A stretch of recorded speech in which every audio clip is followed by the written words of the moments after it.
Pemerintah menarik peredaran ratusan obat sirup penurun panas karena ditengarai mengandung senyawa kimia berbahaya yang menyebabkan gagal ginjal akut.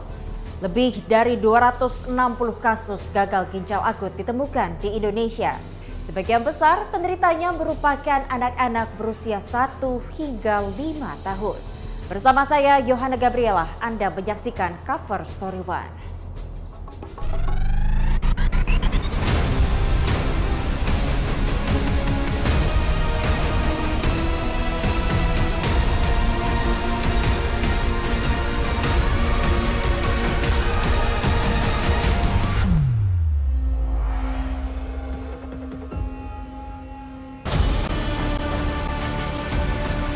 Masyarakat dibuat resah oleh munculnya kasus gagal ginjal akut yang menyerang anak-anak. Tercatat 260 lebih kasus gagal ginjal akut ditemukan di tanah air dan lebih dari 150 diantaranya meninggal dunia. Sebagian besar penderitanya merupakan anak-anak berusia 1 hingga 5 tahun atau balita. Kasus gangguan ginjal akut ini diketahui mulai melonjak pada bulan Agustus lalu. Cemaran senyawa etilen glikol EG dan dietilen glikol DEG disebut-sebut menjadi penyebab utama gangguan gagal ginjal akut. Kedua senyawa itu ditemukan dalam darah pasien gagal ginjal yang diduga menjadi penyebab kematian. Lalu dari mana asal senyawa kimia mematikan itu? Diduga bahan beracun itu ada di dalam sejumlah obat sirup yang dikonsumsi para pasien sehingga berakibat fatal pada ginjal mereka. Ikatan Dokter Anak Indonesia pun telah mengimbau agar obat sirup yang diduga terkontaminasi bahan mematikan itu tak dikonsumsi masyarakat hingga investigasi yang dilakukan pihak terkait selesai. Masyarakat untuk sementara waktu agar tidak membeli obat bebas tanpa rekomendasi tenaga kesehatan sampai didapatkan hasil investigasi menyeluruh oleh Kemenkes dan Badan POM. Yang kedua, masyarakat hendaknya tetap tenang dan waspada terhadap gejala gangguan ginjal akut progresif atipikal ini seperti berkurangnya atau tidak adanya buang air kecil secara mendadak. Kementerian Kesehatan juga sudah melarang peredaran 102 obat sirup yang ditemukan di rumah para pasien gagal ginjal akut. Pemerintah telah melakukan sampling terhadap 39 batch dari 26 obat sirup yang diduga mengandung cemaran EG dan DEG. Hasilnya, terdapat 5 merek yang disebut memiliki kandungan EG dan DEG melampaui ambang batas aman. Ditemukan sebagian besar dari obat-obatan yang ada di rumah pasien itu mengandung senyawa kimia yang berbahaya. Jadi berdasarkan rilis dari WHO, adanya zat kimia di pasien, bukti biopsi yang menunjukkan kerusakan ginjalnya karena zat kimia ini, dan keempat, adanya zat kimia ini di obat-obatan yang ada di rumah pasien, kita menyimpulkan bahwa benar penyebabnya adalah obat-obat kimia yang merupakan cemaran atau impurities dari pelarut ini. Nah, berdasarkan ini kita lakukan langkah konservatif, kita tutup dulu sekitar 1.100-an lebih obat-obatan yang ada pelarutnya.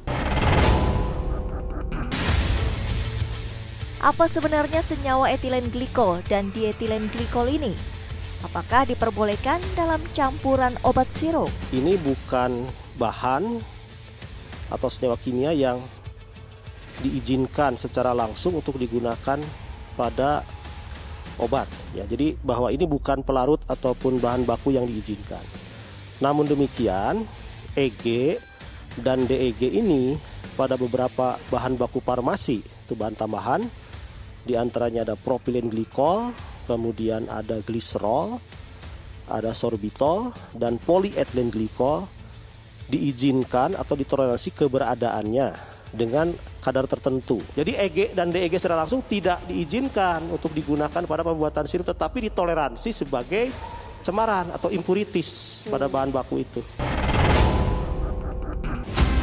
Pakar epidemiolog mendesak pemerintah segera menetapkan status kejadian luar biasa atau KLB karena merebaknya gagal ginjal akut pada anak yang sudah masuk pada fase mengkhawatirkan. Kejadian gagal ginjal akut ini sebetulnya dan sudah sangat layak untuk masuk kategori kejadian luar biasa atau KLB ya, karena merujuk pada kriteria ini kejadian kesakitan dan juga kematiannya sudah sangat signifikan meningkat, bahkan dalam 3 periode waktu dan juga sudah terpenuhi ya. Selain juga kasus kematian yang lebih dari 50% peningkatannya dari kasus-kasus pertama, dan ini sekali lagi sudah memperkuat itu. Menteri Koordinator Bidang Pembangunan Manusia dan Kebudayaan Muhadjir Effendi juga telah meminta kepada Polri untuk segera mengusut dugaan pidana dalam produk obat sirup dengan etilen glikol yang melebihi ambang batas. Mengingat kejadian gangguan ginjal akut ini sudah mengancam upaya pembangunan SDM, khususnya perlindungan terhadap anak. Pak Kapolri supaya kasus gagal ginjal akut ini diusut untuk ditelaah kemungkinan ada tidaknya tindak pidana. Kenapa ini harus kita lakukan? Karena berdasarkan data awal ini adalah bahan baku impor dari sebuah negara yang sekarang negaranya justru tidak kena. Dari ruang UGD anak, setelah itu dipindahkan ke ruang picu dan Melody meninggal keesokan harinya.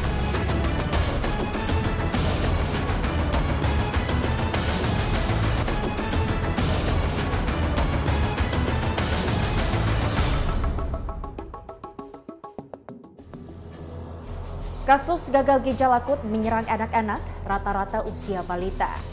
Dalam waktu yang terbilang singkat, 200 anak divonis mengalami gagal ginjal akut.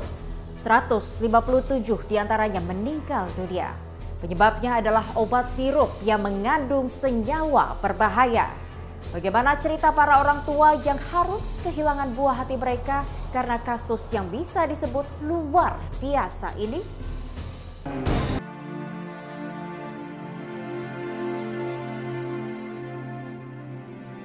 Balita cantik nan ceria yang usianya belum genap 3 tahun ini bernama Melody. Pada bulan Juli lalu, Melody divonis oleh dokter mengalami gagal ginjal akut. Dan pada 31 Juli, nyawa balita asal Tondano Selatan, Kabupaten Minahasa, Sulawesi Utara ini tak bisa diselamatkan karena serangan penyakit tersebut. Meninggalnya Melody menjadi pukulan berat bagi orang tuanya. Ibu korban, Kuriloho, menceritakan, awalnya Melody mengalami demam tinggi. Kemudian atas petunjuk dokter diberikanlah obat penurun panas dalam bentuk sirup. Namun panas yang diderita sang buah hati tak kunjung sembuh. Walau sudah diberikan obat sirup tersebut setiap 4 jam sekali, sesuai dengan petunjuk dari dokter. Pihak keluarga akhirnya memutuskan untuk membawa Melody ke Rumah Sakit Samratulangi Tondano. Setelah kurang dari 4 hari dirawat di Rumah Sakit Samratulangi Tondano, Melody dirujuk ke Rumah Sakit Prof. Kandau Manado. Hingga akhirnya Melody menghembuskan nafas terakhirnya. Waktu di awal masuk rumah sakit awal, hari Selasa itu dia beratnya 13. Dan saat dia masuk ke rumah sakit rujukan itu beratnya sudah jadi 16,5. Dalam 3 hari ada peningkatan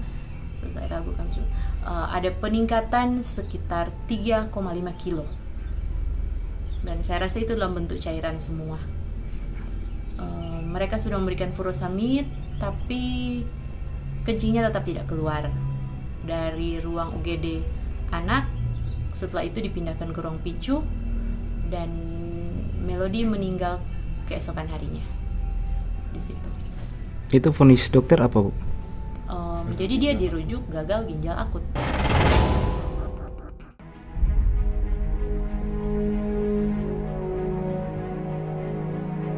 Nestapa yang sama juga dialami seorang balita warga Depok, Jawa Barat.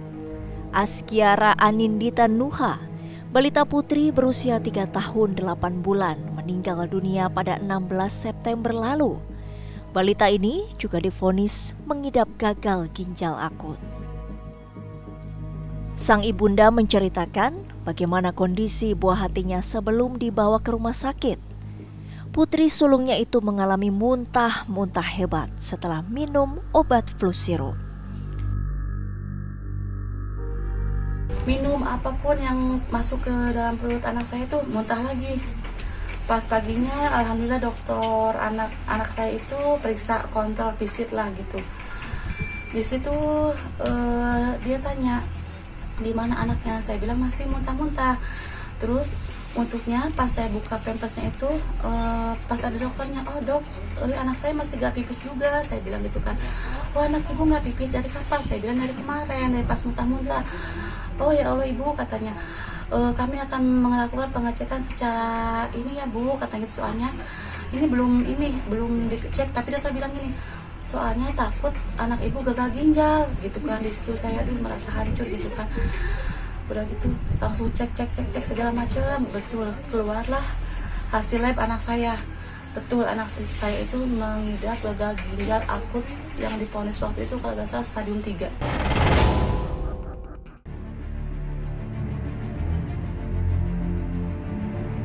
Kisah pilu dialami anak bungsu Iing Syahputra, warga Kelapa II Kebonjeruk, Jakarta Barat yang meninggal akibat gagal ginjal akut. Awalnya, anak balita yang bernama Ataris Abhari itu mengalami batuk dan demam. Ia kemudian mendapat obat sirup penurun panas dari puskesmas setempat. Namun bukannya membaik, kondisinya justru kian buruk. Keluarga kemudian kembali diberi obat antibiotik sirup yang diresepkan oleh dokter di puskesmas. Namun sang anak justru mengalami sesak nafas dan akhirnya dirujuk untuk dirawat di rumah sakit. Hingga pada 23 September lalu, nyawanya juga tak bisa diselamatkan karena gagal ginjal.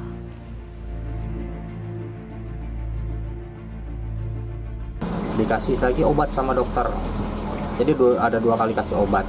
Antara tanggal 5 ada dikasih obat sirup paracetamol, di tanggal 8 juga ada sirup antibiotik. Nah, tapi nggak ada perubahan, malah yang ada dia nggak pipis. Sama dia mengeluh di bagian nyeri perut di sini. Akhirnya sesak napas. Kok bisa gitu? Kok bisa? Bahkan banyak katanya anak-anak sekarang juga udah banyak kan. Tindakannya kenapa terlalu lama? Kenapa baru sekarang dilakukan tindakan uji coba? Kelalaian yang terjadi pada Badan POM itu terlihat pada pengawasan.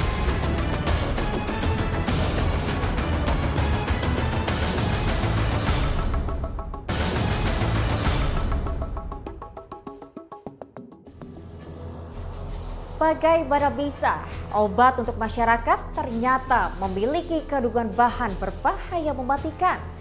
Bukannya menyembuhkan penyakit, tapi justru menjadi petaka. Lantas, siapa yang harus bertanggung jawab atas kasus virus ini? Bagaimana pemerintah dan lembaga terkait menjamin tak akan terulang lagi kasus yang telah menelan korban jiwa itu?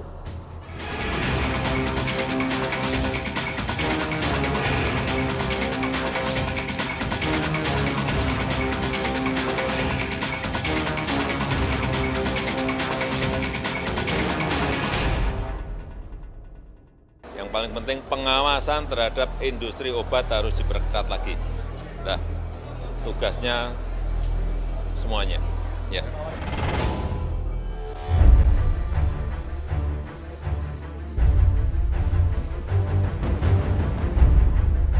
Tak butuh waktu lama, Kementerian Kesehatan mengumumkan telah menemukan obat untuk pasien gagal ginjal akut. Produk obat tersebut dibeli dari negara lain, di antaranya Singapura. Jadi begitu kita tahu penyebabnya apa, toksiknya apa, kita mencari obatnya kan untuk para balita yang udah masuk rumah sakit ini. Sudah ketemu obatnya, namanya Femopizol. Di Indonesia belum ada, jadi kemarin kita ambil dari Singapura, kita hand carry ke sini. Kita coba dulu, karena kita dengar kan ini bisa antidotnya istilahnya. Kita coba ke 10 pasien di RSCM. Ya, dari 10 pasien di RSCM ini ternyata kondisinya jadi stabil. Kan biasa mereka memburuk terus kondisinya kan. Setelah diberi obat ini, sebagian membaik, sebagian stabil, tidak memburuk. Jadi kita lebih merasa confidence bahwa obat ini efektif. Ya, jadi sesudah obat ini efektif, sekarang pemerintah Indonesia sedang mendatangkan lebih banyak lagi supaya nanti pasien-pasien yang ada sekarang, karena kita udah tahu penyebabnya apa, itu bisa diobati. Mudah-mudahan ini nanti bisa menurunkan fatality rate-nya. Kan sekarang dari 100 yang masuk 55 wafat gitu kan, 55%.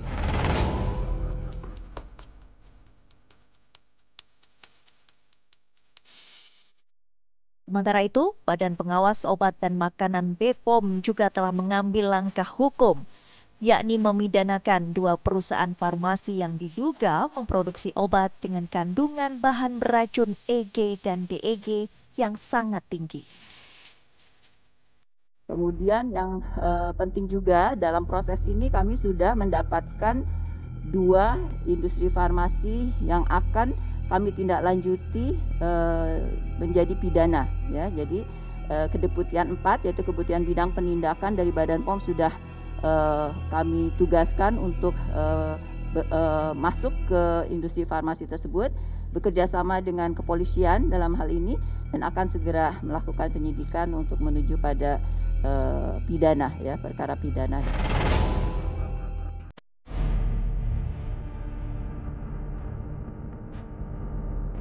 Lantas cukupkah pidana hanya untuk perusahaan-perusahaan nakal itu? Bagaimana bisa mereka memproduksi dan mengedarkan obat yang mengandung bahan beracun mematikan? Bukankah setiap produk obat yang beredar di masyarakat semestinya tak perlu lagi diragukan keamanannya jika lembaga pengawasnya menjalankan fungsinya? Suara keras sontak dilontarkan Ombudsman untuk BPOM. Ombudsman menyebut ada potensi maladministrasi yang dilakukan BPOM atas kasus gagal ginjal akut yang diduga akibat bahan berbahaya pada produk obat sirup yang beredar di masyarakat. Badan POM itu memang harus mengeluarkan suatu standar pelayanan, termasuk ambang batas dari kandungan yang ada, dan kemudian itu dikontrol pelaksanaannya oleh para perusahaan itu. Kami melihat bahwa kelalaian yang terjadi pada Badan POM itu terlihat pada pengawasan, baik pada pre-market atau proses sebelum obat didistribusikan atau diedarkan, dan post-market control, ini terkait dengan pengawasan setelah produk itu beredar. Nah, bentuk-bentuk maladministrasi yang dilakukan oleh Badan POM adalah, pertama, Ombudsman melihat bahwa Badan POM tidak maksimal melakukan pengawasan terhadap produk yang diuji oleh perusahaan farmasi. Kemudian kedua adalah masih di pre-market. Maladministrasi yang kita lihat adalah kesenjangan antara standarisasi yang diatur oleh Badan POM dengan implementasi di lapangan.